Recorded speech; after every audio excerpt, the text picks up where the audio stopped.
ಅಗ್ರಹಾರ ಜೈಲಿನಲ್ಲಿ 24 ಕೈದಿಗಳ ಅವಧಿ ಪೂರ್ವ ಬಿಡುಗಡೆ. ಪರಪ್ಪನ ಅಗ್ರಹಾರ ಕೇಂದ್ರ ಕಾರಾಗೃಹದಲ್ಲಿ ಸನ್ನಡತೆಯ ಆಧಾರದ ಮೇಲೆ 24 ಕೈದಿಗಳನ್ನು ಅವಧಿ ಪೂರ್ವ ಬಿಡುಗಡೆ ಮಾಡಲಾಗಿದ್ದು, ಅವರಿಗೆ ಪ್ರಮಾಣ ಪತ್ರ ವಿತರಿಸಲಾಯಿತು. ಈ ಸಂದರ್ಭದಲ್ಲಿ ಬಿಡುಗಡೆಯಾದ ಕೈದಿಗಳು ಸಮಾಜದ ಮುಖ್ಯ ವಾಹಿನಿಗೆ ಮರಳಿ ಜವಾಬ್ದಾರಿಯುತ ನಾಗರಿಕರಾಗಿ ಹೊಸ ಜೀವನ ಆರಂಭಿಸಿ ಕಾನೂನು ಪಾಲನೆಯ ಮೂಲಕ ಸಮಾಜದ ವಿಶ್ವಾಸವನ್ನ ಮರುಕಳಿಸಬೇಕು ಅಂತ ಸಲಹೆ ನೀಡಲಾಯಿತು.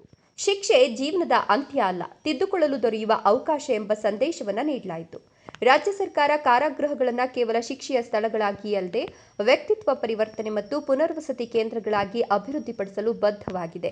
ಖೈದಿಗಳಿಗೆ ಶಿಕ್ಷಣ, ಕೌಶಲ್ಯಾಭಿವೃದ್ಧಿ, ಉದ್ಯೋಗ ತರಬೇತಿ ಹಾಗೂ ಮಾನಸಿಕ ಸದೃಢತೆಗೆ ಅಗತ್ಯ ಸೌಲಭ್ಯಗಳನ್ನು ಒದಗಿಸಿ ಬಿಡುಗಡೆಯ ನಂತರ ಸ್ವಾವಲಂಬಿ ಬದುಕು ಕಟ್ಟಿಕೊಳ್ಳಲು ನೆರವಾಗ್ತಿದೆ ಅಂತ ತಿಳಿಸಲಾಯಿತು. ಬಳಿಕ ಕಾರಾಗೃಹದ ಕಂಪ್ಯೂಟರ್ ವಿಭಾಗ, ಅಡುಗೆ ಮನೆ, ಕರಕುಶಲ ಉತ್ಪನ್ನಗಳ ವಿಭಾಗ ಹಾಗೂ ಖೈದಿಗಳ ಮಕ್ಕಳ ಕಲಿಕಾ ಕೇಂದ್ರಕ್ಕೆ ಭೇಟಿ ನೀಡಿ ಪರಿಶೀಲನೆ ನಡೆಸಲಾಯಿತು. ಖೈದಿಗಳಿಗೆ ನೀಡಲಾಗ್ತಿರುವ ತರಬೇತಿ, ಆಹಾರದ ಗುಣಮಟ್ಟ, ಮಕ್ಕಳ ಶಿಕ್ಷಣ ಹಾಗೂ ಪುನರ್ವಸತಿ ಕಾರ್ಯಕ್ರಮಗಳ ಕುರಿತು ಅಧಿಕಾರಿಗಳಿಂದ ಮಾಹಿತಿ ಪಡೆದು ಅಗತ್ಯ ಸೂಚನೆಗಳನ್ನು ನೀಡಲಾಯಿತು. ಕಾರಾಗೃಹಗಳಲ್ಲಿ ಮಾಹಿತಿ ತಂತ್ರಜ್ಞಾನ, ಡಿಜಿಟಲ್ ಕೌಶಲ್ಯ, ವೃತ್ತಿಪರ ತರಬೇತಿ ಹಾಗೂ ಉದ್ಯೋಗಮುಖಿ ಕಾರ್ಯಕ್ರಮಗಳನ್ನು ಇನ್ನಷ್ಟು ವಿಸ್ತರಿಸಿ ಬಿಡುಗಡೆಯಾದ ನಂತರ ಖೈದಿಗಳು ಗೌರವಯುತ ಮತ್ತು ಸ್ವಾವಲಂಬಿ ಜೀವನ ನಡೆಸಲು ಸಮಗ್ರ ಯೋಜನೆಗಳನ್ನು ಜಾರಿಗೊಳಿಸಲಾಗುವುದು ಅಂತ ತಿಳಿಸಲಾಯಿತು.